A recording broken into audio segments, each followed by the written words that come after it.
Allah, and in the months of Ramadan we pray a lot. يا يسأم الإنسان. The human will never be bored of asking Allah subhanahu wa ta'ala good things. But what if bad things happen? وَإِذَا مَسَّهُ الشَّرُّ فَيَئُوسٌ قَنُوطٌ. But if bad things happen, he gives up and he's depressed and he's sad. Subhanallah. Even though all is from Allah, the good and bad is from Allah. And then Allah subhanahu wa ta'ala tells us, وَلَئِنْ أَذَقْنَاهُ رَحْمَةً مِنَّا مِنْ بَعْدِ الرَّاءِ مَسَّتْهُ لَيَقُولَنَّ هَذَا لِي. What happens when Allah subhanahu wa ta'ala answers the prayers and gives this human good things? He says, He says, this is mine. And he says, وَمَا أَظُنُّ السَّاعَةَ قَائِمَةً. I don't think there'll be a day of judgment. There is no more day of judgment. Look how good I have it. It's all about the dunya. I'm so smart. وَلَئِنْ رَجَعْتِ إِلَى رَبِّي إِنَّ لِي عِنْدَهُ لَلْحُسْنَى. And when I go back, if Allah subhanahu wa ta'ala loves me in the dunya and gives me so much, probably in al-akhirah I get so much. Just like it tells us in Surah Al-Kahf that we read every week, ما أظن الساعة قائمة ولئن رددت إلى ربي لأجدن خيرا منها منقلبا. Again, the brother or the friend who Allah subhanahu wa ta'ala have given him good, ما أظن الساعة قائمة. I don't think there could be a day of judgment. How could he be? I'm so rich, I am so lucky, I have so much. ولئن رددت إلى ربي لأجدن خيرا منها منقلبا. And even if I go back to Allah, I will find much better. Allah loves me. Subhanallah, Allah subhanahu wa ta'ala is drawing the emotions of what we all go through. And let's see when Allah subhanahu wa ta'ala gives somebody. وإذا أنعمنا على الإنسان أعرض ونأى بجانبه. And if we give to somebody, Allah subhanahu wa ta'ala gives them bless, أعرض ونأى بجانبه. He goes on the side, he goes alone. And how many of us we see, we had a good friend who was very good and he was with us all the time. When Allah subhanahu wa ta'ala blessed him with some money, he takes aside. He doesn't want to be part of us anymore. He's different. He wants to be part of another group. أعرض ونأى بجانبه. Allah subhanahu wa ta'ala is drawing the picture of when Allah blesses somebody, we don't see him in the masjid anymore. We don't see him doing the good things anymore because he's afraid. He's afraid somebody might envy him. We are no good for him anymore because we're not as blessed as him. Subhanallah. Allah subhanahu wa ta'ala draws the picture of the human exactly. وَإِذَا مَسَّهُ الشَّرُّ فَذُو دُعَاءٍ عَرِيضٍ. But if something bad happens to him, again he goes back and prays to Allah subhanahu wa ta'ala all the time. So what is the answer to this? Allah subhanahu wa ta'ala says, who remembers me in good times, I remember him in hard times. So when we are good and blessed, we thank Allah subhanahu wa ta'ala. So when the hard times come, and they always come, there is nothing stable in life, Allah subhanahu wa ta'ala remembers us in these hard times, just like we remembered him in the good times, inshallah. And then again, we go to another scene in Surah Taha, where Musa alayhi salam, when he went, as we said before, to meet Allah subhanahu wa ta'ala, after they crossed the Red Sea, Allah subhanahu wa ta'ala says, why did you rush to come and meet me, Ya Musa? So what does Musa says?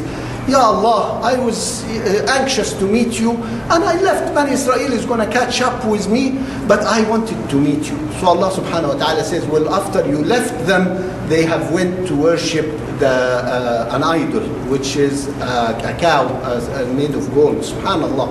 And what is the lesson we learned? That the leader has to be patient. You can't rush things. Musa alayhi salam, as soon as they crossed, he is anxious to meet Allah subhanahu wa ta'ala. So Allah subhanahu wa ta'ala says, why did you rush to come and meet me? You're early. He says, I am anxious, Ya Allah. But he left his people, and the people need time. The people needs the leadership. So what did they do? They go and worship A'igl, wal-ayazu billah. So Musa alayhi salam asked them, why are you late? Why didn't you come? They say, وَلَكِنْ حُمِّلْنَا أَوْزَارًا مِنْ زِنَةِ الْقَوْمِ فَقَذَفْنَاهَا. They say that Bani Israel, when they left Egypt, they had some gold and jewelry that belonged to the Egyptians, the pharaohs. Some say they stole it, some say they had borrowed it, and when they're in the rush, they took it with them. Regardless what it is, they took something that doesn't belong to them. So what does Musa Samiri tells them? He told them, why don't you throw it in the fire? Throw all this, get rid of it, because it's haram, throw it in the fire. And he threw some jewelry too, but he knew that the gold would melt, and he made out of this gold, this ijl or this cow, that he asked them to worship. Subhanallah. And here if we reflect, because they took something haram, it led to something wrong. It led to them worshipping, delaying them from Musa, because they could have caught up with Musa, and it led to them that Musa al-Ash'ari was able to make this cow that he asked them to worship. Subhanallah. And if we look here, we have two Musas. Musa ibn Umran, the messenger, and Musa al-Ash'ari. And Musa al-Ash'ari was an orphan that Allah subhanahu wa ta'ala had sent Jibreel alayhi salam to bring up. And as we know, Musa was brought up by Fir'aun, Musa the messenger. So Fir'aun brought up a messenger and a prophet, and Musa, Jibreel, the person who came from him, became this who made the Ajl and the Ilah. So we can't judge by the family who's in. You know, out of a bad family came a good person, and out of a good upbringing came a bad person, because this is the will of Allah subhanahu wa ta'ala. So we can't judge people with how their upbringing or who brought them up. It is all guidance from Allah subhanahu wa ta'ala. Rasul sallallahu alayhi wa sallam says, all the children of Adam commit mistakes, and the best of those who commit mistakes is those who ask for forgiveness. So let's pray to Allah subhanahu wa ta'ala and ask for His forgiveness, inshallah.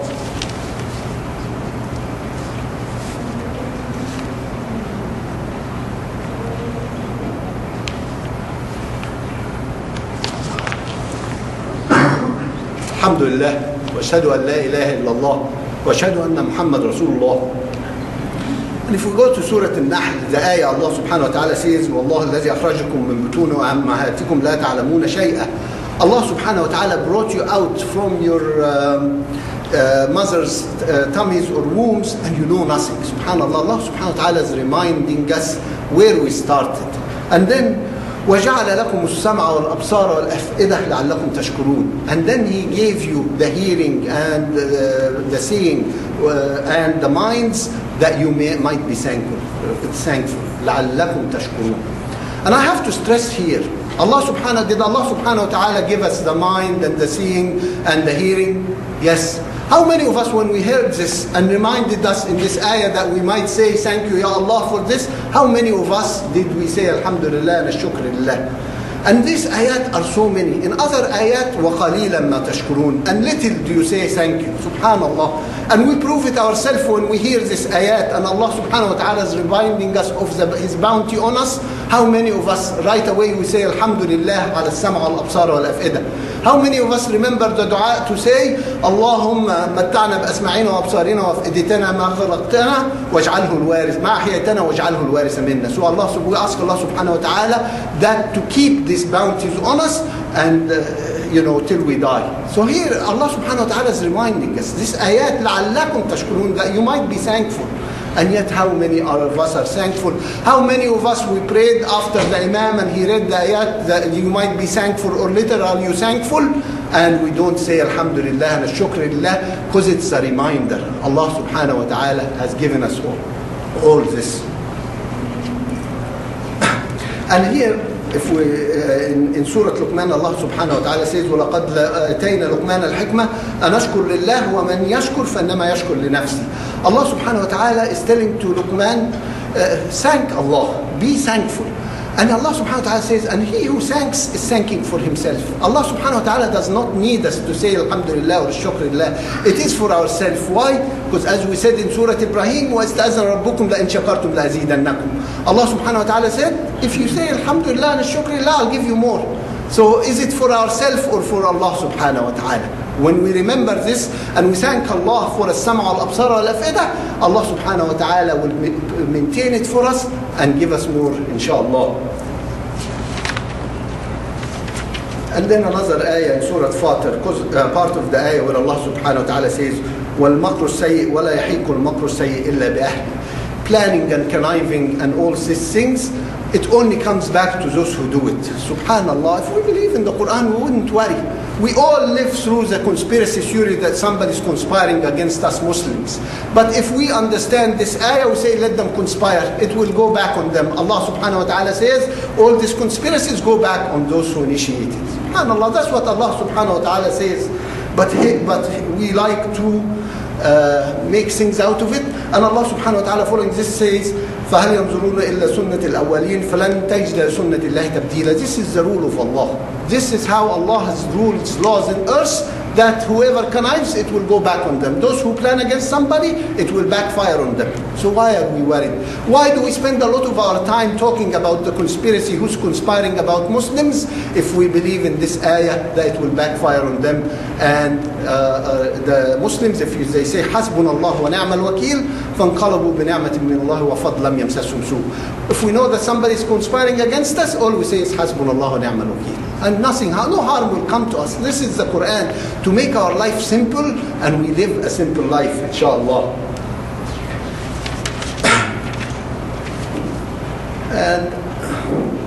And of course, some of the ayat where everybody wants to, people wants to change everybody to become a believer. And as we said in Surah Yunus, Allah subhanahu wa ta'ala says, وَمَا أَكْثَرُ النَّاسِ لَوْ حَرَصْتَ بِالْمُؤْمِنِينَ.